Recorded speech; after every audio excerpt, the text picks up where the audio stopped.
This is my 1993 300ZX convertible, and this right here is its original front bumper. And man, this thing was trashed. It looks like it got painted but never prepped. But hey, I only got this car for $3K, which is cheap nowadays. And speaking of cheap, I got this Greddy G-Racer bumper for only $40. But as you guys can tell, there's a lot of damage. It's cracked in half, scratched, it even has a hole in it. So in this part, I will be doing fiberglass repair. I started off by giving it a little bit of a wipe down. I never even cleaned it since I got it. Alright, nice. Now to start this process, I had to get rid of this drift fix on the lower part of the bumper. And then next I put duct tape on the other side. This is mainly to keep it flat and kind of help the body panels move back to their original form, but it's also to keep the resin from pouring out on the other side. I went ahead and did this to all the other parts that needed it.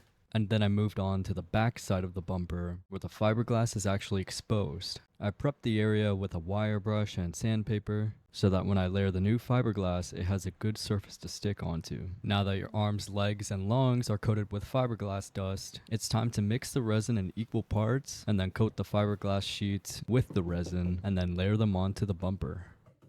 There were a lot of sections on this bumper that needed multiple layers of fiberglass, but I went ahead and took care of them all and then let things cure overnight. Now, the most satisfying part of this whole process, which is taking the tape off and revealing your smooth resin surface.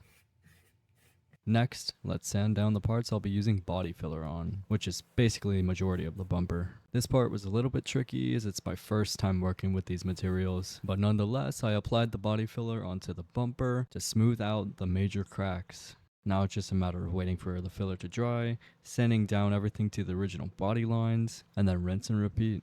Now finally, after way too much sanding, our last step here is to wipe off all of the dust and then spray the thing with filler primer to fill up any micro cracks and get the bumper to one uniform color. Now let's take the focus back to the car and remove that original bumper. Man, I must say this took me until 2 in the morning with help. And that is because there are 0 guides on this. But after some struggling, here is the before and after. I think this went perfectly, and after a few drives from here and there, everything held up well.